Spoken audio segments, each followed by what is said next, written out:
ఏమవుతుందో నా దేశం, ఎటుపోతుందో మన భారతదేశం.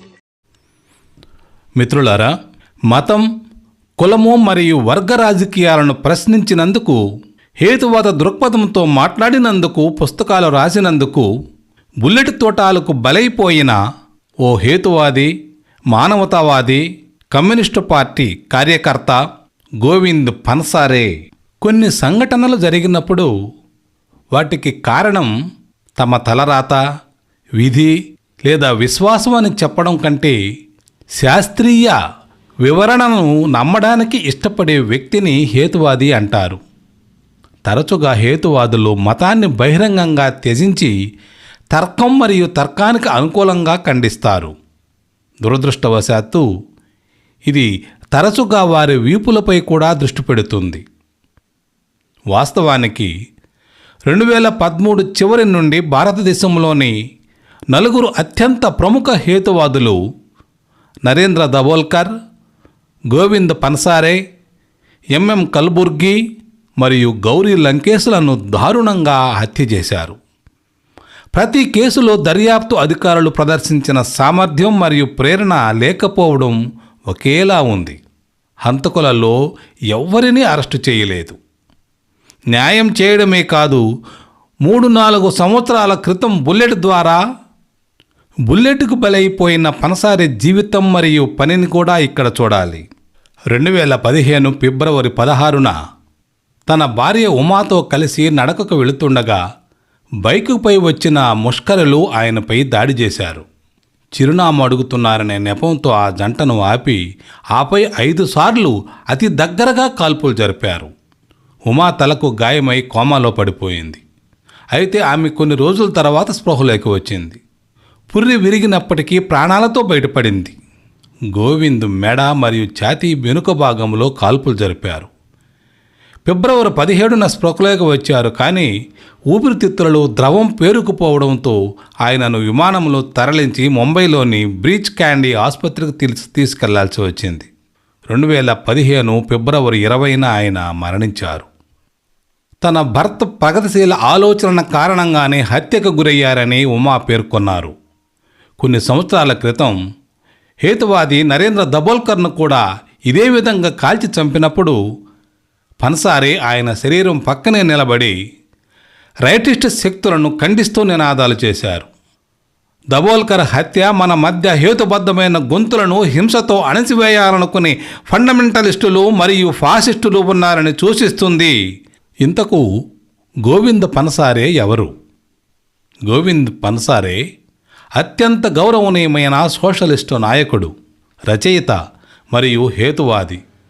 17వ శతాబ్దపు మరాఠా పాలకుడు ఛత్రపతి శివాజీ జీవిత చరిత్ర రాసిన మరాఠీ పుస్తకం శివాజీ కౌన్ హోతా, శివాజీ ఎవరు ద్వారా ఆయన చాలా ప్రసిద్ధి చెందారు.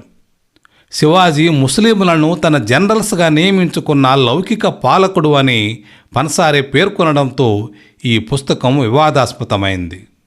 శివాజీపై జాగ్రత్తగా నిర్మించిన పురాణాన్ని ఇది బద్దలు కొట్టింది.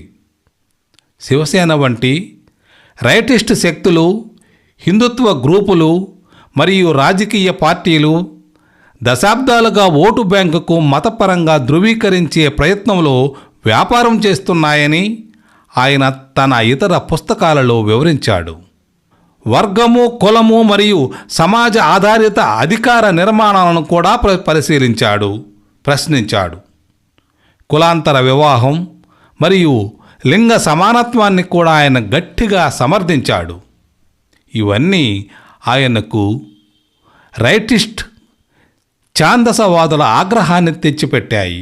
హత్య, బెదిరింపులను కూడా దారితీశాయి. పన్సారే జీవిత విషయానికి వస్తే పన్సారే బాల్యం కష్టతరంగా గడిచింది. ఆయన తల్లి వ్యవసాయ కూలీగా పనిచేసింది. తండ్రి చిన్న చిన్న ఉద్యోగాలు చేసేవారు. ఆయనకు మరో 4 తోబుట్టువులు ఉన్నారు. వడ్డీ వ్యాపారాల వల్ల కుటుంబం తమ భూమిని కోల్పోయింది. చిన్నతనంలోనే పన్సారే సానే గురూజీ స్థాపించిన రాష్ట్ర సేవాదళ్ అనే సోషలిస్టు సంస్థలో చేరాడు. ఆ సంస్థ సభ్యుడు గోవింద్ పట్కి పనసారే ఉన్నత పాఠశాల విద్యను అభ్యసించడానికి సహాయం చేశాడు.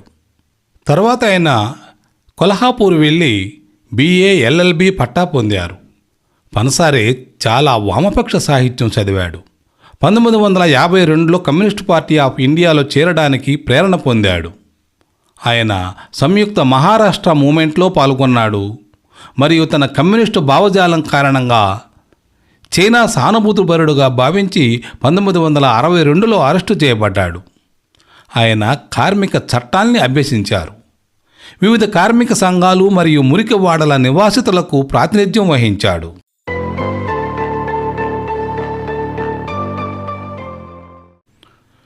ఆయన అనేక రాజకీయ సామాజిక ఉద్యమాలు నడిపాడు. అనేక యూనియన్లకు నాయకుడుగా ఉన్నాడు. స్వయంగా శ్రామిక ప్రతిష్టాన్ అనే సంస్థను స్థాపించాడు. ఆ సంస్థ అనేక కార్యక్రమాలు నడిపింది. కులాంతర మతాంతర వివాహములు చేసుకునే వారిని ఆదుకోవడానికి ఆ సంస్థను నడిపాడు. అతని 3 పిల్లలు కూడా కులాంతర వివాహాలు చేసుకున్నారు. పిల్లల కోసం చేసే పుత్రకామేష్టి యాగాన్ని వ్యతిరేకించాడు. టోల్ ట్యాక్సులకు వ్యతిరేకంగా పెద్ద ఎత్తున ఉద్యమాన్ని నడిపాడు. ఆయనకి 3 పిల్లలు. కుమారుడు అవినాష్ వామపక్ష రాజకీయ నాయకుడు. ఆయన చిన్న వయసులోనే మరణించారు. పనసారే 2 కుమార్తెలు, వారు స్మిత, మేఘ. ఆయన కోడలు మేఘ పనసారే కొల్హాపూర్లోని శివాజీ విశ్వవిద్యాలయంలో రష్యన్ భాషా విభాగంలో అసిస్టెంట్ ప్రొఫెసర్గా ఉన్నారు. గోవింద్ పనసారే కమ్యూనిస్టు పార్టీలో ఉంటూ కూడా వారి విధానాల కొన్నింటిని విమర్శించేవాడు.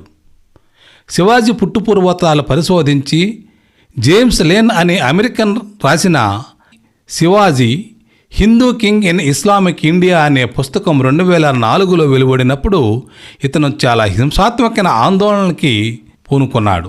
పూణేలో భండార్కర్ ఓరియంటల్ రీసెర్చ్ ఇన్స్టిట్యూట్ అనే గొప్ప పుస్తక భండాగారాన్ని తన అనుచరులతో కలిసి తగలబెట్టాడు. గోవింద్ శివాజీపై శివాజీ కోన్ హోతా అనే చిన్న పుస్తకాన్ని 1987లో రాశాడు.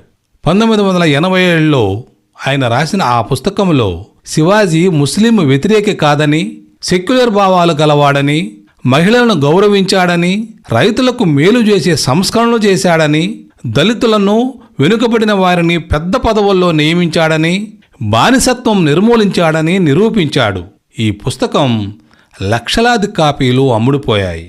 ఈ పుస్తకం హిందీ, ఇంగ్లీష్, కన్నడ, ఉర్దూ, గుజరాతీ భాషలలోకి అనువదించి ఇప్పటికి దాదాపు 1,45,000 కాపీలు అమ్ముడుపోయాయంటారు. ఇక చివరగా గోవింద పనసారేపై కాల్పుల తర్వాత కొల్హాపూర్లోని రాజారాంపురి పోలీస్ స్టేషన్లో FIR నమోదైంది.